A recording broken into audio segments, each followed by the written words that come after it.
अस्सलामुअलैकुम dear students, welcome to stars academy LMS, head office Johar town.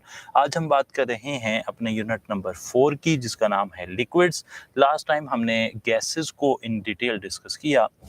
Latest SOS जो है वो भी आपको आज इंशाल्लाह शेयर हो जाएगी और उसके हवाले से आप अपनी जो तैयारी है और जो मामलात हैं उसको देखते रहेंगे। साथ साथ ये कि एवरेज काइनेटिक एनर्जी और टोटल काइनेटिक एनर्जी, जी बेहतर है वो कर लेते हैं, इंशाल्लाह अभी कर लेते हैं। एक बात यहाँ पर और कि मगरिब की जो नमाज़ है उसका टाइम बिल्कुल उसी टाइम होता है जिस टाइम हमारी क्लास स्टार्ट हो रही होती है। तो 15 मिनट का मार्जिन आपने देखा होगा, आसिफ साहब ने रखा हुआ है 7 से 7:15। उस दरमियान में आप जो मगरिब की नमाज़ है वो अदा करें। बॉयज़ हैं तो डेफिनेटली बाजमात अदा करें, फीमेल्स हैं तो वो घर पर नमाज़ पढ़ सकती हैं। तो 7:15 से आपने अकॉर्डिंगली देखना है कि उसके बाद हमारी क्लास जो है वो हो रही होगी। जी। ओह! माशाल्लाह ज़बरदस्त, ठीक है जी। फिर तो ये बिल्कुल जो है वो टाइम जो गैप है उसका फिर प्रॉब्लम है, फिर आप क्लास के बाद पढ़ लिया करें। डेफ़िनेटली 75 मिनट तक तो मगरिब का टाइम जो है वो है। हनफी मसलक में जनरली भी 45 मिनट्स तो है, तो अगर आप क्लास के बाद भी पढ़ेंगे तो कोई इश्यू नहीं होगा इंशाल्लाह। नमाज़ लाज़मी पढ़नी चाहिए इंसान को जनाब। तो हम बात कर रहे हैं, एक छोटा-सा कॉन्सेप्ट कहा एक स्टूडेंट ने कि एवरेज काइनेटिक एनर्जी और टोटल काइनेटिक एनर्जी को डिस्कस कर दें। तो याद रख लीजिए कि एक मॉलिक्यूल्स की एवरेज काइनेटिक एनर्जी है और एक मॉलिक्यूल्स की टोटल काइनेटिक एनर्जी है। जो एवरेज काइनेटिक एनर्जी होती है, इसका मतलब है कि मॉलिक्यूल्स जो एवरेज जो ज़्यादातर मॉलिक्यूल्स हैं उनकी जो काइनेटिक एनर्जी है उसकी बात हो रही है। कुछ मॉलिक्यूल्स की काइनेटिक एनर्जी कम है, कुछ मॉलिक्यूल्स की काइनेटिक एनर्जी बड़ी ज़्यादा है। ज़्यादातर मॉलिक्यूल्स की काइनेटिक एनर्जी एवरेज है, और जो एवरेज काइनेटिक एनर्जी है it is a temperature dependent quantity, और ये सिर्फ और सिर्फ एब्सोल्यूट टेम्परेचर पर डिपेंड करती है। इसका मतलब ये है कि अगर मेरे पास 2, 3, 4 गैसेस हों और उनका टेम्परेचर सेम हो तो उनकी एवरेज काइनेटिक एनर्जी सेम होगी। तो मैं इसे ऐसे याद रख सकता हूँ कि different gases at same temperature have same average kinetic energy. ये मैंने वन लाइनर जो है वो आपको बात बता दी कि अगर टेम्परेचर सेम है डिफरेंट गैसेस का तो उनकी एवरेज काइनेटिक एनर्जी जो है वो सेम हो जाएगी। इसके मुकाबले में दूसरी चीज़ जिस पर हमें बात करनी थी वो ये थी कि टोटल काइनेटिक एनर्जी किस पर डिपेंड करती है।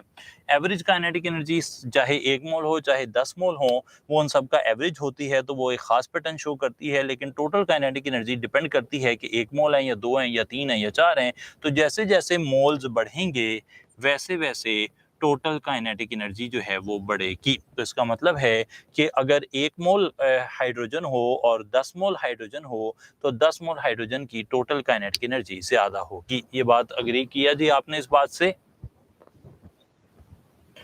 तो ये वो कंसेप्ट था जिसकी अभी एक स्टूडेंट जो है वो बात कर रही थी। हम आगे की तरफ चलते हैं और अब हम बात कर रहे हैं अपना जो टॉपिक है आज का, और वो नाम है उस टॉपिक का कि लिक्विड स्टेट ऑफ मैटर जो है इस पर कुछ बात की जाए। और लिक्विड्स के बारे में क्या बात की जाए? लिक्विड्स के बारे में बात की जाए कि इनकी प्रॉपर्टीज़ क्या होती हैं।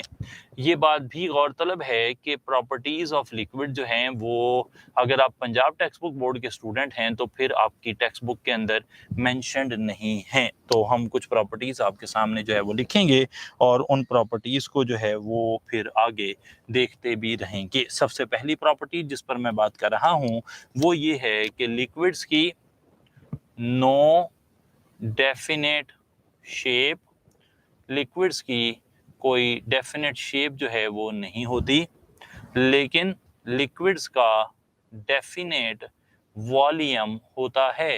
लिक्विड्स का वॉल्यूम जो है वो डेफिनेट होता है।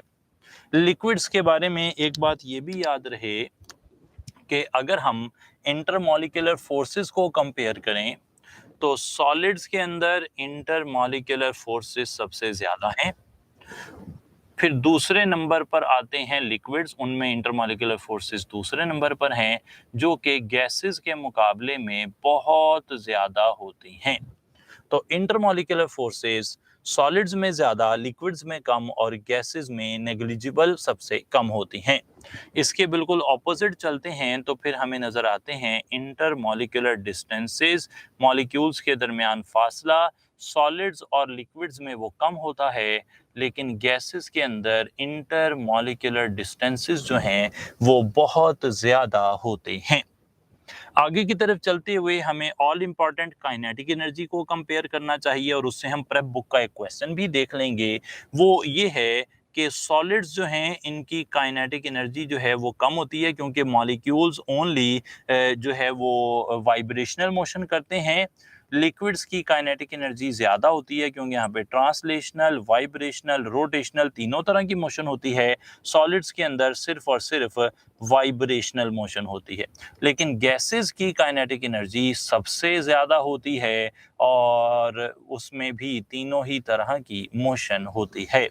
इस इंफॉर्मेशन को ध्यान में रखते हुए आपको प्रेप बुक में एक क्वेश्चन मिलता है और क्वेश्चन ये मिलता है कि kinetic energy undergoes an increase in which of the following cases। तो प्रेप बुक में एक सवाल है कि उसमें 4 प्रोसेसेस लिखे हुए हैं और आपको पूछा गया है कि इनमें से किस प्रोसेस के अंदर काइनेटिक एनर्जी ऑफ मॉलिक्यूल्स जो है वो आपको इंक्रीज होती हुई नजर आएगी। तो याद रख लीजिए कि अगर आप कभी एक गैस है उसको कंडेंस कर लें, उसे लिक्विफाई कर लें, एक लिक्विड है उसे फ्रीज कर लें, तो इन दोनों ही हालतों में क्योंकि आप गैस से लिक्विड या लिक्विड से सॉलिड बना रहे हैं तो आपको काइनेटिक एनर्जी में कमी नजर आएगी, यानी कि फ्रीजिंग काइनेटिक एनर्जी को कम करती है। इसी तरीके से कंडेंसेशन काइनेटिक एनर्जी को कम करती है। अब आ जाते हैं ऑपोजिट, अगर सॉलिड मेल्ट होगा तो काइनेटिक एनर्जी बढ़ेगी, लिक्विड बॉयल होगा तो काइनेटिक एनर्जी बढ़ेगी। इसे समराइज कर लेते हैं, सॉलिड से लिक्विड बनेगा, यानी कि आप इसे कह दें कि जो मेल्टिंग है उससे काइनेटिक एनर्जी इंक्रीज करती है, बॉइलिंग जो है इससे काइनेटिक एनर्जी इंक्रीज करती है। इसके ऑपोजिट, अगर गैस से लिक्विड बन रहा है जिसे आप कहते हैं कंडेंसेशन, तो काइनेटिक एनर्जी कम होगी। अगर लिक्विड से सॉलिड बन रहा है जिसे कहते हैं फ्रीजिंग, तो फ्रीजिंग में काइनेटिक एनर्जी जो है वो कम होती है। ये बात मैंने आपके सामने रखी और इस तरीके से एक सब्लिमेशन कह रही हैं। सब्लिमेशन जनाब सॉलिड से गैस बनने का अमल, डेफिनेटली उसमें काइनेटिक एनर्जी इंक्रीज करेगी, बढ़ेगी, ज़्यादा होगी, क्योंकि सॉलिड से गैस बना रहे हैं तो गैस बनने का अमल जो है वो काइनेटिक एनर्जी को इंक्रीज ही करता है। ये चीज़ें समझने के बाद अब हम आ गए हैं इंटरमॉलिक्यूलर फोर्सेस पर, और इंटरमॉलिक्यूलर फोर्सेस का एक कंपैरिजन हम आपके सामने रखेंगे। इंटरमॉलिक्यूलर फोर्सेस कितनी हैं? 4 हैं जी, जिनकी हमने बात करनी है। सबसे पहली इंटरमॉलिक्यूलर जी, डेपोजिशन। अच्छा, डेपोजिशन में भी जारी बात है, गैसियस कंपोनेंट जो हैं वो लिक्विड या सॉलिड, लिक्विड के अंदर जा रहे होते हैं, वो सॉलिड की सरफेस पे डिपॉजिट हो रहे होते हैं। अगेन काइनेटिक एनर्जी जो है वो कम होती हुई नजर आएगी। जब भी इस तरफ जाएंगे काइनेटिक एनर्जी कम होगी, जब भी इस तरफ आएंगे काइनेटिक एनर्जी इंक्रीज करेगी। तो ये चीज हमें पता लग गई। ठीक है जनाब, चलिए जनाब, ढूंढने से सब कुछ काम हो जाता है, मिल जाता है, करने वाले होने चाहिए। तो जनाब अली, हम आगे की तरफ चलते हुए अब आ गए हैं इंटरमॉलिक्यूलर फोर्सेस की 4 टाइप्स पर। सबसे पहली टाइप का नाम है dipole dipole forces, dipole dipole forces. दूसरी फोर्सेस का नाम है dipole induced dipole forces, dipole induced dipole forces आ गई दूसरे नंबर पर। तीसरे नंबर पर आ गई London dispersion forces, London dispersion forces 3 आ गई ये। और चौथे नंबर पर आ गई हाइड्रोजन बॉन्डिंग। ठीक है जनाब, पहले तो आपने याद रखना है कि इंटरमॉलिक्यूलर फोर्सेस क्या हैं, क्योंकि हमें ये भी सवाल पूछा जा सकता है कि व्हाट आर इंटरमॉलिक्यूलर फोर्सेस। तो ये होंगी forces between molecules, molecules. Molecules के दरमियान में जो फोर्सेस हैं उन्हें आप कह देते हैं intermolecular forces. Intermolecular forces, forces between molecules हैं। अब देखिए डाइपोल डाइपोल फोर्सेस कहाँ पर होती हैं? अगर एक पोलर मॉलिक्यूल हो और वो दूसरे पोलर मॉलिक्यूल से फोर्स बनाए तो इसे डाइपोल डाइपोल फोर्सेस कहेंगे। डाइपोल इंड्यूस्ड डाइपोल फोर्सेस में एक पोलर मॉलिक्यूल होगा, दूसरा नॉन पोलर मॉलिक्यूल होगा, उनमें फोर्सेस बन जाएंगी। लंदन डिस्पर्शन फोर्सेस में एक नॉन पोलर मॉलिक्यूल दूसरे नॉन पोलर मॉलिक्यूल से फोर्स बनाएगा। और हाइड्रोजन बॉन्डिंग में हाइड्रोजन जुड़ा होगा फॉन के साथ। फॉन का मतलब क्या है? फ्लोरीन, ऑक्सीजन और नाइट्रोजन। चारों की डेफिनेशन आपको पूछी जा सकती है। अगर डेफिनेशन ना हुई तो फिर आपको एग्जाम्पल बेस्ड क्वेश्चन आ सकता है। लाइक ये आ सकता है कि HCl के मॉलिक्यूल्स में कौन सी फोर्सेस ऑफ अट्रैक्शन होती हैं? क्या आंसर देंगे आप? Dipole dipole forces. आपने कहा कि HCl की एक पोलर मॉलिक्यूल है तो HCl की HCl के साथ होंगी dipole dipole forces. Alpha option बिल्कुल सही। लेकिन अगर HCl ही हो और अब वो फोर्सेस बना रहा हो आर्गॉन के साथ तो अब कौन सी फोर्सेस होंगी?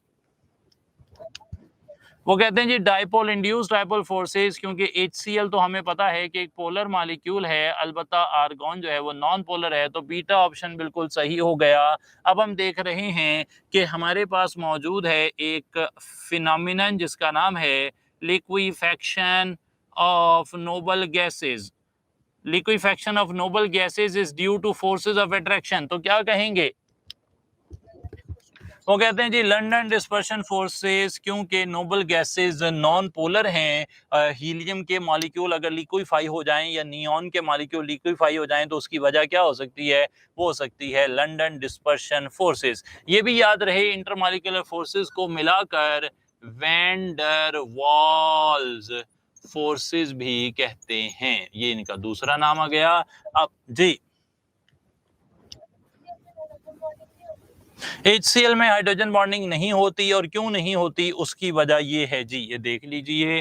कंडीशंस फॉर हाइड्रोजन बॉन्डिंग आपको मैं सामने बता देता हूँ। कंडीशंस फॉर हाइड्रोजन बॉन्डिंग आपको खुद ही पता लग जाएगा। कंडीशन फॉर हाइड्रोजन बॉन्डिंग में नंबर 1 ये है कि hydrogen must be attached to FON और सिमिलर इलेक्ट्रोनेगेटिव एटम। ये पहला रूल है जी, पहली कंडीशन है। हाइड्रोजन बॉन्डिंग की पहली शर्त ये है कि हाइड्रोजन को या तो फॉन के साथ जुड़ा होना चाहिए, यानी कि फ्लोरीन, ऑक्सीजन या नाइट्रोजन के साथ, या फिर इसी तरह की इलेक्ट्रोनेगेटिविटी वाले किसी एटम के साथ जुड़ा होना चाहिए। जैसे कि अभी हम एक एग्जांपल जो है वो देखते हैं कि ये आपके पास मॉलिक्यूल है Cl C Cl ClH। ये है क्लोरोफॉर्म। क्लोरोफॉर्म के अंदर हाइड्रोजन फॉन के साथ नहीं जुड़ा, फ्लोरीन, ऑक्सीजन या नाइट्रोजन के साथ नहीं जुड़ा, लेकिन ये जुड़ा हुआ है एक ऐसे कार्बन के साथ जो आगे 3 क्लोरीन से जुड़ा हुआ है। और ये जो 3 क्लोरीन है ये कार्बन से इलेक्ट्रॉन खींचते हैं और कार्बन हाइड्रोजन से इलेक्ट्रॉन खींचता है, इतने ज़्यादा कि ये हाइड्रोजन जो है वो इनफ पार्शियल पॉजिटिव हो जाता है। हाइड्रोजन बॉन्डिंग करने की प्रोबेबिलिटी इसमें पैदा हो जाती है। लेकिन सवाल ये है कि क्लोरोफॉर्म किसके साथ हाइड्रोजन बॉन्डिंग करेगा? इसका आंसर है पॉइंट 2। और पॉइंट 2 ये है कंडीशन फॉर हाइड्रोजन बॉन्डिंग का कि FON must be present. FON must be present in second molecule. जिस मॉलिक्यूल के साथ हाइड्रोजन बॉन्डिंग करनी है उसमें भी फॉन होना चाहिए। अब यहां देखिए HCl में हाइड्रोजन फ्लोरीन, ऑक्सीजन या नाइट्रोजन से नहीं जुड़ा, ये जुड़ा है क्लोरीन से। और एक क्लोरीन के पास वो काबिलियत, वो सलाहियत नहीं है जो चाहिए हाइड्रोजन बॉन्डिंग के लिए। अगर आप ये मान भी लें कि क्लोरीन की इलेक्ट्रोनेगेटिविटी भी बड़ी ज़्यादा है तो भी बात नहीं बनेगी। इसलिए नहीं बनेगी कि दूसरी कंडीशन ये है कि जिस कंपाउंड के साथ, जिस मॉलिक्यूल के साथ हाइड्रोजन बॉन्डिंग होनी है उसके अंदर भी होना चाहिए फ़ॉन, सिर्फ फ़ॉन होना चाहिए, उसके अलावा कोई नहीं हो सकता, क्योंकि यहाँ पर क्लोरीन है, तो क्लोरीन हाइड्रोजन के साथ हाइड्रोजन बॉन्डिंग नहीं करता, इसलिए HCl में कोई भी हाइड्रोजन बॉन्डिंग नहीं है। इसी तरीके से अगर मैं क्लोरोफॉर्म के साथ बॉन्ड बना दूं तो क्या ख्याल है ये किस टाइप की बॉन्डिंग है, अल्फा, बीटा, चार्ली या डेल्टा? वो कहते हैं जी ये अल्फा टाइप की फोर्स है। और अल्फा टाइप की फोर्स क्यों उन्होंने कह दिया, क्योंकि हाइड्रोजन अभी अभी हमने पढ़ा कि पार्शियल पॉजिटिव है, क्लोरीन हमने पढ़ा पार्शियल नेगेटिव है। Positive part of one dipole attracts negative part of another dipole, तो इस तरह की फोर्सेस को डाइपोल डाइपोल फोर्सेस कहते हैं। याद रखा हमने कि क्लोरोफॉर्म के मॉलिक्यूल्स आपस में डाइपोल डाइपोल फोर्सेस बनाते हैं। अलबत्ता क्लोरोफॉर्म के सामने अगर एसीटोन आ जाता यहाँ पॉजिटिव यहाँ नेगेटिव, तो इस फोर्स को क्या कहते, अल्फा, बीटा, चार्ली या डेल्टा? तो अब इसे कह देते कि ये हाइड्रोजन बॉन्डिंग है। क्यों कह देते? क्योंकि पहली कंडीशन ये थी कि hydrogen must be attach to FON और एटम ऑफ सिमिलर इलेक्ट्रोनेगेटिविटी। तीन तीन क्लोरीन की वजह से हाइड्रोजन पर बहुत पॉजिटिव चार्ज है, वो हाइड्रोजन बॉन्ड बनाना चाहता है, लेकिन दूसरी कंडीशन पूरा होना जरूरी है। और वो कंडीशन क्या है कि जिस सामने वाले मॉलिक्यूल के साथ ये हाइड्रोजन बॉन्डिंग करने के लिए जाए उसके पास फ्लोरीन, ऑक्सीजन या नाइट्रोजन में से कोई होना चाहिए। आप देख सकते हैं कि यहाँ ऑक्सीजन है, इसका मतलब है कि ये हाइड्रोजन बॉन्डिंग होगी। बहुत अहम सवाल हो गया, एसीटोन और क्लोरोफॉर्म आपस में कौन सी बॉन्डिंग करते हैं? आंसर है बॉन्डिंग। आंसर सवाल आ गया जी। पीटीबी में लिखा है बॉर्डर लाइन केस, कहीं लिखा है कि ये हाइड्रोजन बॉन्डिंग है? तो आप कहेंगे नहीं। वो कहता है ये बॉर्डर लाइन केस है। बॉर्डर लाइन केस का मतलब कि कुछ साइंसदान कहते हैं कि इसे हाइड्रोजन बॉन्डिंग में रख दें, कुछ कहते हैं कि नहीं रखें, लेकिन हमें ये एग्जांपल क्लियर कट हमारी टेक्स्ट बुक ने डाइपोल डाइपोल फोर्सेस में दे दी है। तो जब दे दी है तो फिर बात ही खत्म हो जाती है, एग्जांपल ही दे दी HCl की डाइपोल डाइपोल फोर्स में, तो फिर ये बॉर्डर लाइन केस वाली लाइन जो है ये इतनी अहम नहीं जितना एक पूरी एग्जाम्पल अहम है। ठीक है जी बात। हाइड्रोफोबिक इंटरेक्शन, हाइड्रोफोबिक कह सकते हैं क्योंकि ये नॉन पोलर में है और पानी पोलर है। पानी पोलर चीजों को अपने साथ मिलाता है तो आप उन्हें हाइड्रोफिलिक इंटरेक्शन कह देंगे जो पोलर फोर्सेस हैं, और जो नॉन पोलर फोर्सेस हैं उन्हें आप हाइड्रोफोबिक इंटरेक्शन कह सकते हैं जी, कोई मसला नहीं है।